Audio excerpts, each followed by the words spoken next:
दोस्तों, ये उन दिनों की बात है जब मेरे कॉलेज के एग्जाम आने वाले थे। एग्जाम के पहले या दूसरे दिन मैं अपने घर में सबसे छोटे वाले कमरे में आराम से बैठकर पढ़ रहा था।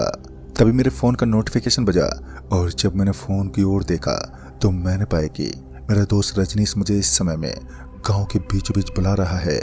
उसने बताया कि मेरे बाकी के सारे दोस्त भी वहां पर मौजूद हैं और वो मुझे जल्द से जल्द गांव पहुंचने के लिए बोल रहे थे। मुझे नहीं पता कि इस वक्त गांव में क्या काम होगा, लेकिन उनके कहने मात्र से ही मुझे निकलना ही पड़ा। रात काफी हो गई थी और ऊपर से बारिश का खतरा मंडरा रहा था। कभी भी बारिश जोर से बरस सकती थी। मूसलाधार बारिश के आने का संकेत पहले से ही था, क्योंकि सुबह भी तेज बारिश हुई थी और इसी बीच रजनीश के कहे मुताबिक मुझे घर से निकलना पड़ा। उसने मुझे कसम वगैरह तक दे दी थी, जिस वजह से घनी रात होने के बाद भी मुझे घर से निकलना पड़ा। तभी मैंने अपनी बाइक निकाली। मेरे लिए अच्छी बात तो ये थी कि घर वाले पंखे और कूलर की हवा खाकर आराम से सो रहे थे, तो ऐसे में उन्हें मेरी बाइक की आवाज सुनाई नहीं दी और मैं अपनी बाइक लेकर तुरंत ही बाहर निकल गया और एक अच्छी खासी स्पीड के साथ गांव की तरफ चल पड़ा। हमारे घर से गांव की दूरी करीब 5 मिनट पर होगी। रास्ता कच्चा होने की वजह से कीचड़ से सना हुआ था। पूरे रास्ते में गड्ढों के अंदर पानी भरा पड़ा था। इस समय ड्राइव करना मेरे लिए बहुत ज्यादा मुश्किल था। किसी तरह मैं गांव में पहुंचा और गांव के अंदर पहुंचते ही मैंने देखा कि रजनीश और हमारी पूरी टोली गांव के चबूतरे के कुएं पर बैठकर मेरा इंतजार कर रहे थे। और जब मैं उनके पास पहुंचा तो उन्होंने बताया कि अरे यार, तू भूल गया, आज हमें नाइट क्रिकेट खेलने के लिए जाना है। तब जाकर मेरे दिमाग में आया कि बगल वाले गांव में टूर्नामेंट है, जहां रात के 10:15 बजे हमारा मैच है। फिर क्या था, क्रिकेट खेलने के लिए मैं तो वैसे भी काफी उतावला रहता था। ऐसे में कभी भी क्रिकेट खेलने के लिए जाने के लिए तत्पर रहता। फिर मेरे एक दोस्त ने बताया कि यार, रास्ता तो बहुत खराब है और हमें संभल कर चलना चाहिए, वरना हम कभी भी काली शक्तियों के हवाले चले जाएंगे। उस दोस्त की बात हमें इतनी ज्यादा हंसा रही थी कि हमारे उसी दोस्त ने एक बार फिर कहा, यार मुझे नहीं जाना, तुम लोग जाओ। और इतना कहकर वो घर की तरफ चल ही रहा था कि रजनीश ने उसे पकड़ लिया और जानबूझकर बाइक पर बिठा लिया। पहले तो रजनीश बाइक को स्टार्ट करके वहां से निकला और उसके बाद हम सभी भी उसके पीछे पीछे चल पड़े। युवा अवस्था होने की वजह से अनुभव का इस्तेमाल ना करना कहीं ना कहीं हमारे लिए गलत साबित हो सकता था। वैसे भी अनुभव कम और जोश ज्यादा हमारी रग रग में बह रहा था। किसी तरह हम टूर्नामेंट वाले गांव में पहुंचे, लेकिन फिर हमें पता चला कि आज सारे मैच निरस्त कर दिए गए हैं और अब कोई भी मैच नहीं खेला जाएगा। ये सुनकर के मुझे बहुत जोर का गुस्सा आया, लेकिन हम कर भी क्या सकते थे। मैं और मेरे सारे दोस्त एक बार फिर वहां से निकल गए। रात घनी होती जा रही थी और ऐसा लगने लगा था कि बहुत ही जल्द बारिश हो जाएगी। हमारे बाकी दोस्त तो आगे निकल गए। मैं और रजनीश धीमी गति से आगे बढ़ रहे थे। फिर हमने सोचा कि एक कोल्ड ड्रिंक की बोतल खरीद लेते हैं और फिर आराम से बैठकर पियेंगे और फिर घर चले जाएंगे। पहले तो हमें कहीं भी दुकान नजर ही नहीं आई। फिर एक छोटे से गांव के अंदर एक मोहल्ला था, शायद उसी के अंदर एक दुकान खुली हुई थी, तो हम दोनों वहां पहुंच गए और फिर वहां से कोल्ड ड्रिंक खरीदी। फिर हम दोनों एक चौराहे के पास पहुंचे और उससे थोड़ा आगे एक मोड़ के पास बाइक को थामकर हम उसी जगह पर थोड़ी बहुत देर कोल्ड ड्रिंक पीने के लिए बैठ गए। अभी हम कोल्ड ड्रिंक पीने के लिए बैठे ही थे कि अचानक से हमारे पीछे से एक कांच की बोतल हवा में उड़ती हुई आई और हमारी बाइक से टकरा गई। गुस्से में रजनीश गालियां देने लगा। दरअसल रजनीश एक लड़ाकू टाइप का आदमी था और उसे कभी भी गुस्सा आ जाता था। रजनीश गाली गलौज करने में बिजी था कि तभी किसी ने उसके गाल पर एक तमाचा जड़ दिया। रजनीश इस बार तो और भी जोर से चीखने लगा और चिल्लाने लगा। रजनीश के मुंह से निकलने वाली इन आवाजों ने उस पूरे इलाके को कुछ पल के खातिर हिला कर रख दिया था। रजनीश की शर्ट के ऊपर एक धब्बा नजर आ रहा था और उस धब्बे को देखकर ऐसा लग रहा था मानो किसी ने रजनीश की शर्ट को पकड़ रखा हो।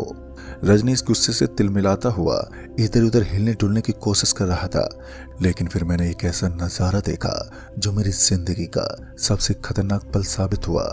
अचानक ही रजनीश के पैर हवा में उठ गए और वो 3 से 4 बार धड़ाम से नीचे गिरा। मैंने रजनीश को पकड़ा, लेकिन तभी मेरे शरीर में बिजली का जोरदार झटका लगा और मैं भी पीछे गिर गया।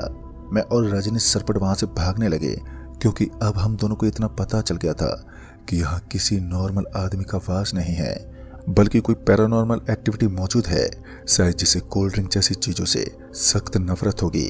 इतना सोचकर हम दोनों आगे भाग ही रहे थे कि अचानक ही हमें ऐसा लगा कि उस सुनसान पड़ी सड़क पर किसी के चप्पल की आवाज आ रही है, जो बहुत ही तेज गति के साथ हमारे बिल्कुल पीछे पीछे भाग रहा है। अब रजनीश तो बुरी तरह से डर गया था और फिर हम दोनों वहां से एक टैक्सी स्टैंड पर पहुंचे। इतनी रात होने के बाद भी वहां पर हमें एक छोटी सी टैक्सी नजर आ रही थी। जब एक बार हम दोनों ने पीछे मुड़कर देखा तो मैंने पाया कि 3 से 4 भिखारी अपने हाथ में कटोरा लिए हमारे पीछे पीछे भाग रहे थे। पता नहीं क्यों, लेकिन ये 100% कन्फर्म था कि हमारे पीछे आने वाले इन भिखारी जैसे दिखने वाले आदमियों में कुछ तो गड़बड़ है। हम दोनों किसी तरह टैक्सी के पास पहुंचे तो हमने देखा कि टैक्सी ड्राइवर अंदर सिगरेट पी रहा था और मैंने कांच के ऊपर अपना हाथ थपथपाया ताकि वो अंदर से दरवाजा खोल सके, मगर वो दरवाजा खोलने के लिए तैयार ही नहीं था। इसी बीच उसकी नजर हमारे पीछे मौजूद उन भिखारी जैसे दिखने वाले आदमियों पर पड़ी तो वो ड्राइवर भी अंदर तक कांप गया। वो भी जल्दी से भागा और उसने अपनी गाड़ी का दरवाजा खोलते हुए हमें अंदर बुला लिया। मुझे नहीं पता कि उसे इस वक्त ऐसा क्या दिखा, जिसे देखने के बाद वो ड्राइवर भी ना चाहते हुए भी गाड़ी को तेज स्पीड में भगाने लगा और फिर गाड़ी बहुत तेज स्पीड के साथ में आगे निकलती जा रही थी। फिर हम एक पुल पर पहुंचे और फिर उस पुल के ऊपर पहुंचते ही गाड़ी ऑटोमेटिक झटका खाकर रुक गई। गाड़ी को इस तरह रुकता देख मुझे भी कुछ समझ में नहीं आया। ड्राइवर भी थोड़ी टेंशन में लग रहा था तो मैंने ड्राइवर की तरफ घूरते देखा और बोला, अरे भाई साहब क्या हुआ? तो उस ड्राइवर ने हमें गाड़ी से नीचे उतरने को कहा। मैं और रजनीश तुरंत ही नीचे उतर गए और जैसे हम दोनों उस टैक्सी से नीचे उतरे तो उस ड्राइवर ने अपनी गाड़ी का एक्सीलेटर दबा दिया और वहां से तुरंत ही निकल गया। ये देखकर कहीं ना कहीं मुझे यकीन हो चुका था। फिर एक बार जब मेरी नजर मेरे पीछे पड़ी तो मैंने देखा कि भूतों का वो झुंड अभी भी हमारे पीछे भाग रहा था और कुछ पल में हम मौत के घाट उतरने वाले थे। रजनीश ने मुझे अपने हाथ की तरफ इशारा करते हुए कहा, और वो देख यार, सामने की तरफ एक रोशनी नजर आ रही है और उसके ऊपर लाल कलर का झंडा भी लगा हुआ है। तभी मैं और रजनीश सरपट भागने लगे, लेकिन अब हमारी ये दौड़ ज्यादा देर तक काम नहीं आई। भागते समय अचानक ही मेरे दोस्त रजनीश का पैर एक नुकीले पत्थर से टकरा गया और पत्थर से टकराने की वजह से रजनीश धड़ाम से नीचे गिर पड़ा।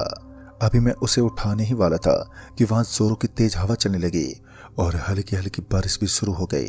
उस मूसलाधार बारिश में मैं उसे उठाने की पूरी कोशिश ही कर रहा था कि अचानक ही मेरी पीठ पर एक बहुत जोर का वार हुआ और जिस वजह से मैं रजनीश के ऊपर गिर पड़ा। और इस बार मैं रजनीश के ऊपर गिरा तो मुझे अपनी पीठ में एक बहुत ही गहरी और जोरदार चोट का एहसास हुआ। ऐसा लग रहा था मानो मेरा पूरा बदन अब टूट चुका है। और इसी बीच मुझे कुछ ऐसा एहसास हुआ मानो कोई चीज धड़ाम से मेरे ऊपर गिर रही है। कुछ देर तक तो मैं वहीं पर पड़ा रहा, लेकिन उसके बाद जब मुझे ऐसा लगा कि अब सब कुछ खामोश हो गया है, तब मैंने देखा कि मेरा दोस्त रजनीश मर चुका था। उसका शरीर अकड़ गया था और उसका पूरा बदन एकदम बर्फ की तरह जमा हुआ था। इसका मतलब रजनीश ने दम तोड़ दिया और उसकी मौत का गम मेरे दिमाग तक चढ़ गया। मैं वहीं पर रोने लगा। फिर मेरी नजर रजनीश की गर्दन पर गई जो पीछे की तरफ मुड़ी हुई थी। इस बात से ये पता लगाना बेहद आसान था कि किसी काली शक्ति ने ये भयानक करतूत दिखाई है, जिसके बाद रजनीश इस दुनिया में नहीं रहा। मुझे बहुत जोर से रोना आ रहा था, लेकिन तभी मैंने एक बार फिर उन 3 से 4 भिखारियों को देखा जो अभी भी अपने हाथों में अलग अलग हथियार लेकर खड़े थे। उनका ये डरावना रूप मुझे और भी खौफनाक लग रहा था। अब मैं अपने दोस्त रजनीश को खो चुका था और अब मेरे अंदर इतनी ज्यादा हिम्मत नहीं थी कि मैं उन भयानक प्रेतों के सामने कुछ समय के लिए भी ठहर सकूं। भले ही वो बहुत डरावने थे। किसी तरह हिम्मत करके मैंने उन्हें बहुत जोर से धक्का मारा, लेकिन मेरा हाथ उनके आर पार हो गया जो मुझे अंदर तक कपकपा गया। लेकिन इस बार मैं दुम दबाकर भागा और जहां मुझे लाल रंग का झंडा नजर आ रहा था, आखिर में वहीं जाकर रुका तो मैंने देखा कि वहां पर हनुमान जी का एक मंदिर बना हुआ था और मैं जल्दी से उस मंदिर में घुस गया। और उस मंदिर के अंदर जाने के बाद मुझे एक अलग सा सुकून मिला। ऐसा लग रहा था मानो मैं अपनी मौत से बच गया हूँ। पूरी रात भर मैं उसी मंदिर में बैठा रहा। वहां नेटवर्क भी नहीं थे। फिर किसी तरह जिंदा बचकर मैं अपने घर तो लौट गया, लेकिन आज तक मेरे घर वालों को ये नहीं पता कि उस दिन रजनीश की मौत कैसे हुई। मैंने अपने दोस्तों को तो पूरी तरीके से इस घटना का जिक्र किया और उन्हें मेरी बात पर पता नहीं क्यों लेकिन बहुत जल्दी विश्वास भी हो गया। लेकिन आज तक हमने इस बात को छुपा कर रखा है कि उस दिन रजनीश की मौत कोई एक्सीडेंट से नहीं बल्कि भूतों के हाथों हुई थी। फिर मैंने वहीं पर मौजूद काफी दुकान वालों से इस घटना का जिक्र किया तो उन्होंने बताया कि कुछ समय पहले यहाँ पर कुछ भिखारी भीख मांगने आया करते थे। एक दिन भीख मांगने के बहाने उन्होंने किसी लड़की के साथ छेड़खानी की, तभी कुछ दुकानदारों ने मिलकर उन्हें वहीं पर मार डाला। कहते हैं आज भी उनकी आत्मा भटकती है और इस बड़े हादसे के बाद उन तीनों भिखारियों ने काफी लोगों से बदला भी लिया है। उनके बदले की आग अभी भी बुझ नहीं पाई है। दोस्तों, रजनीश और मैं जहां कोल्ड ड्रिंक पी रहे थे, असल में उसी जगह उनको मार दिया गया था। खैर, उस दिन के बाद मैं आज तक उस मोहल्ले के अंदर जाने की हिम्मत नहीं जुटा पाया हूँ।